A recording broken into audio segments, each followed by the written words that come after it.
여러분 안녕하십니까? 월요일 뉴스투데이 경남 시작하겠습니다. 먼저 오늘의 주요 뉴스부터 확인해 보시죠. 밀양 스마트팜 혁신밸리 추진에 대해 일부 농민들이 공급 과잉을 우려하며 반대하고 있습니다. 반복되는 봄철 농작물 저온 피해에 대비해 재해보험 가입이 절실합니다. MBC 경남이 주최하는 창원성산 보궐선거 후보들의 TV토론회가 오늘 밤 생방송으로 진행됩니다. 차량의 미끄럼 방지 조치 의무화가 시행 반년이 지났지만 지키는 시민이 거의 없습니다. 농업의 스마트 기술을 결합하는 스마트팜 혁신밸리가 밀양에 추진되고 있습니다. 그런데 시작도 하기 전부터 공급 과잉을 우려하는 일부 농민단체의 반대에 부딪혔습니다. 신은정 기자가 취재했습니다. 햇빛의 양에 따라 자동으로 조절되는 차단막. 비닐하우스 온도와 습도 조절은 물론 물과 비료도 기계가 자동으로 공급합니다.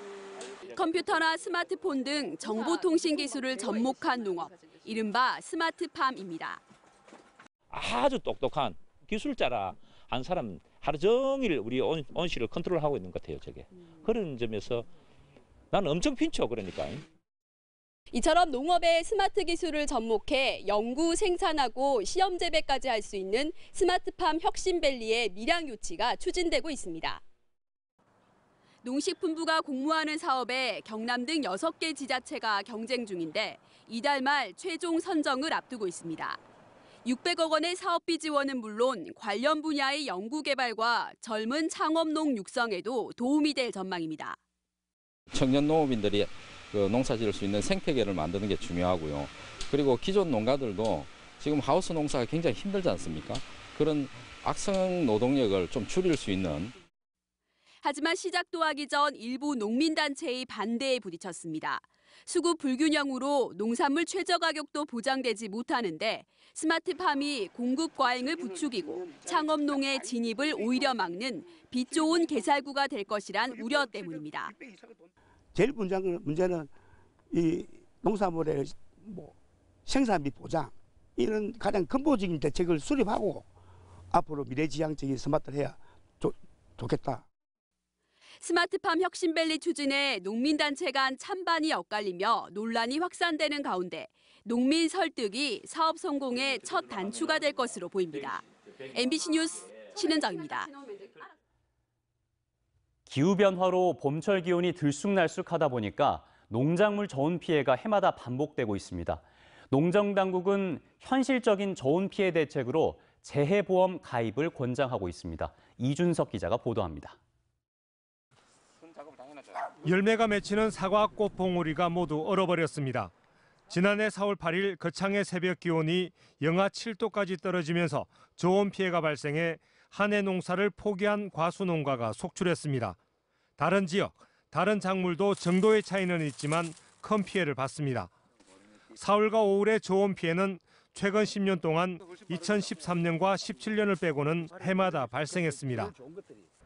올 봄 기온이 평년보다 다소 높아 꽃 피는 시기가 빨라졌고 기온 변화도 클 것으로 전망돼 올해도 저온 피해가 나타날 가능성이 적지 않습니다. 지난해 저온 피해하고 고온 피해가 온 데다가 올해 만약에 봄 동상해가 다시 온다면 그 피해가 되게 클 것으로 예상이 됩니다. 농가들이 영양제를 살포하는 등 갖가지 방법을 동원하고 있지만 저온 피해를 막기에는 역부족입니다. 농정당국은 현실적인 저온 피해 대책으로 재해보험 가입을 권장하고 있습니다.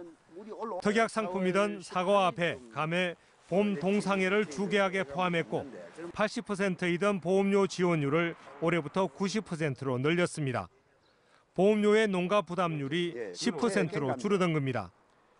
보험료를 지원해 주는 것도 중요하지만 더 중요한 것은 재해를 당했을 때에 농민들이 현실적으로 제대로 된 보상을 받을 수 있도록 그렇게 이 제도를 정비해 주는 것이. 한편 농정당국은 혹시 모를 봄철 저온 피해를 대비해 작물별 대응 요령을 농가에 전파하고 현장 지도를 강화하기로 했습니다. MBC 뉴스 이준석입니다.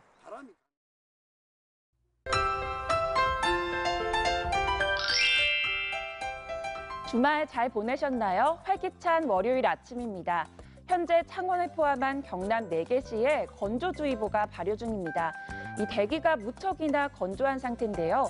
화재 사고에 각별히 유의해 주시길 바랍니다. 현재 볼에 와닿는 공기가 상당히 차갑습니다. 하지만 낮부터는 평년 기온을 회복할 것으로 보이는데요. 창원의 아침 최저 기온 3도, 진주는 영하 1도에서 시작하겠습니다. 낮 최고 기온은 창원, 진주 14도까지 오르면서 일교차가 크게 벌어지겠습니다. 위성 영상입니다. 오늘 고기압 가장자리에 들어 구름 많겠습니다. 미세먼지 농도는 보통 수준 보이겠습니다. 자세한 지역별 날씨 살펴봅니다. 오늘 밀양 영하 1도, 함안 영하 2도에서 시작합니다. 낮 최고 기온은 밀양 15도, 창녕 16도까지 오르겠습니다. 서부 지역입니다. 거창 영하 3도, 산청 영하 1도에서 시작하며 아침 최저 기온이 영하권에서 시작하는 곳이 많습니다. 낮 최고 기온은 거창 15도, 합천 16도까지 오르면서 일교차에 주의하셔야겠습니다. 바다의 물결은 최고 2.5m로 일겠습니다. 복사냉각으로 인해 당분간 아침과 낮의 기온차가 10도 이상 크게 나겠는데요. 건강관리에 신경 써주시기 바랍니다. 날씨 정보였습니다. MBC 경남이 주최하는 창원 성산구 보궐선거 후보들의 TV토론회가 오늘 밤 11시 10분부터 75분 동안 창원사옥 공개홀에서 생방송으로 진행됩니다. 한편 통영 고성 후보들의 법정 TV토론회는 모레 밤 10시 55분부터 65분 동안 생방송으로 펼쳐집니다.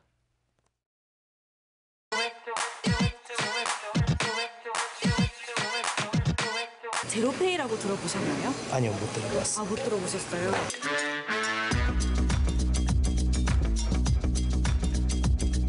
중간 과정을 없앤 소비자와 소상공인 간 직거래 결제 시스템. 카드는 수수료를 들지만 이건 이제 통장으로 바로 입금되니까. 조금 난관도 있었습니다. 중간에 어떤 분이 상표 등록을 해버렸습니다. 그래서 상표 등록을 하다 보니까 이 말을 쓸 수가 없어서 국민 공모도 했는데 제로페이만큼 좋은 명칭이 없어서 상표 등록하신 분과 협상을 했는데 다행히 그분께서 무상으로 양도를 해주셨습니다. 제로페이에 들어간 서울시 예산은 30억 원. 착한 결제에 정부와 다른 지자체도 힘을 보태 부산과 경남도 시범 사업을 시작했습니다. Every time you call on me, I drop what I do. You are my best friend and we've got some shit to shoot. That's the way it is. 실질적으로 저희가 기대하는 만큼 국민들이 제로페이에 대해서 많이 알지를 못합니다. 그러다 보면 실질적으로 제로페이를 설치해놔도 사용하시는 분이 적기 때문에 또 상인들은 그에 대한 또 불만이 많습니다. 제로페이에 저는 못 들어봤습니다. 그거는 들어보긴 들어봤는데 남한 사람들 그걸 잘 못하겠던데. 너무 어려워.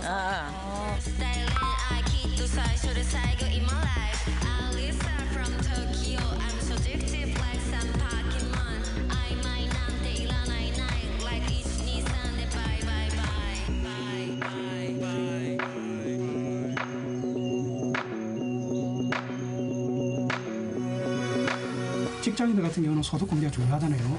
신용카드가 15%인데 소득공제 40%고 또내 공공시설은 10%, 최대 50%까지 할인이 가능하고요.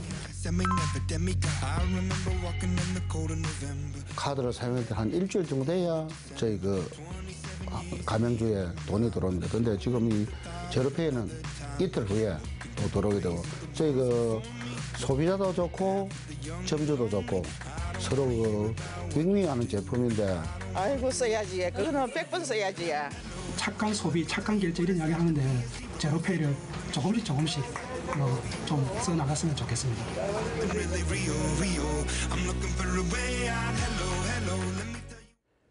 급경사 삼복도로에서 발생하는 주차 차량 교통사고 자주 발생하고 있죠.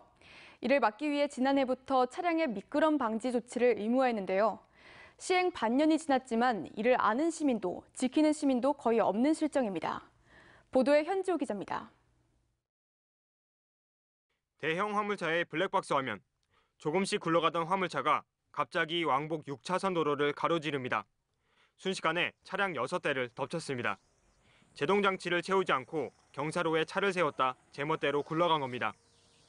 산복도로가 많은 부산에서 잊을만 하면 발생하는 내리막길 사고입니다. 수영구의 한 주택가 언덕길. 가파른 길이지만 고인목을 대거나 바퀴 방향을 틀어놓은 차는 찾아볼 수 없습니다. 다른 곳도 사정은 마찬가지. 부산 시내 한 급경사지입니다.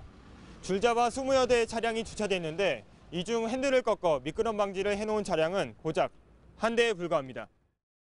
미끄럼 방지 조치를 의무로 만든 새 도로교통법이 전혀 지켜지지 않는 겁니다. 법 시행 5달이 지났지만 범칙금 부과 사례는 단 한 건뿐입니다. 지금 저도 운전하고 다녀도 10년 넘었는데 몰랐거든요, 그 사실을. 근데 갑자기 부과를 시키면 황당할 것 같은데. 단속 기준도 문제입니다. 경사진 곳에 주정차할 때는 사고 방지 조치를 해야 한다면서도 고인목 설치 등에 준하는 방법을 취해야 한다는 식의 애매한 규정만 두고 있습니다. 경사로의 가파름 정도도 정해지지 않았습니다. 미끄럼 방조치 부실로 인해서 현장에서 판단했을 때 명백한 교통상의 위험이 발생한 경우를 위주로 해서 단속을 하고 있습니다. 사고가 나야 이 법을 적용해 처벌할 수 있다는 얘기입니다. 지난 2017년 비탈길에서 미끄러진 차량에 4살 난 아이가 치여 숨진 사고로 추진된 법안. 하지만 지금의 개정안으로는 비슷한 사고를 예방하기 어려워 보입니다. MBC 뉴스 현주호입니다.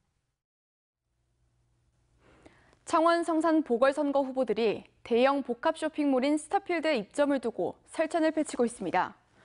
권민우 더불어민주당 후보는 찬반으로 말씀드리기 어렵다고 즉답을 피했고 강기훈 후보와 여영국 후보는 지금은 시기가 아니다라고 했으며 손석형 후보는 소상공인 살리는 대책 없는 입점은 반대한다는 입장을 밝혔습니다. 이재환 바른미래당 후보는 상생형 스타필드를 만들겠다고 소신을 펼쳤습니다. 창원시는 오는 27일 공론화위원회를 열어 스타필드 입점 문제를 공론화 의제로 선정할지 말지를 결정할 예정입니다. 내구장 소식입니다. 저출산 해법 찾기를 위한 청년 직원 토론회가 오늘 오후 거창군청에서 열립니다. 남부내륙철도 합천역사 유치 추진위원회 발대식이 오늘 오후 합천군청에서 열립니다. 다문화 과정을 위한 베트남 VCT 방송국 MOU 체결식이 오늘 오후 통영시청에서 열립니다. 2019년 무료 가운 써주기 행사가 오늘과 내일 사천시청 민원실에서 열립니다. 경상남도가 남부내륙 고속철도 사업과 연계한 경남발전 그랜드비전 수립 용역을 시작합니다. 도는 지난달 경남발전 그랜드비전 수립 용역 입찰 공고를 냈으며 이달 안에 용역 사업자를 선정하고 앞으로 10달 동안 용역을 진행합니다. 이 용역을 통해 남부내륙 고속철도와 연계한 신성장 경제권 구축 그랜드비전과 문화, 관광, 물류, 힐링 산업 등 경남관광 클러스터 구축 방안도 모색합니다. 한편 도는 오는 12월 성과 보고회를 열어 용역 결과를 도민들에게 설명합니다. 김해 지역의 대형마트들이 소상공인들과 상생협력해 지역 경제 살리기에 노력하기로 했습니다. 홈플러스 김해점 등 대형마트 5곳은 김해 소상공인 연합회와 상생협약을 체결하고 마트 안에 지역 특산물 코너를 개설해 소상공인 우수 제품 납품을 추진하는 등 판로와 홍보 기회를 제공할 예정입니다. 경상남도가 지속 가능한 자원순환 기반을 마련하기 위해 올해 309억 원의 예산을 투입합니다.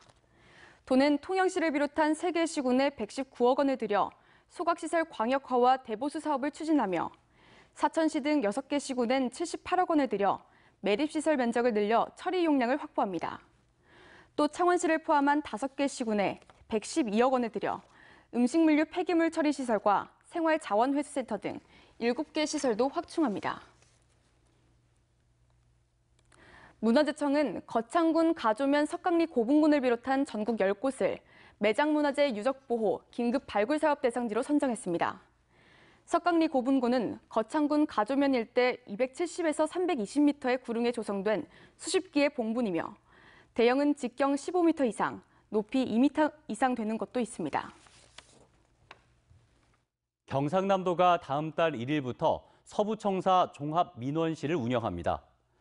서부청사 본관동 1층에 156제곱미터 규모로 들어서는 종합민원실은 민원 접수처와 주민쉼터, 사무실 등으로 구성되며 기존 창원 본청에서 처리하는 민원 가운데 93종의 업무를 처리합니다. 이를 위해 현재 1명인 민원 담당 공무원을 11명으로 늘릴 예정이며 이와 함께 서부권 도민들을 위해 찾아가는 현장 누리 민원실도 운영합니다.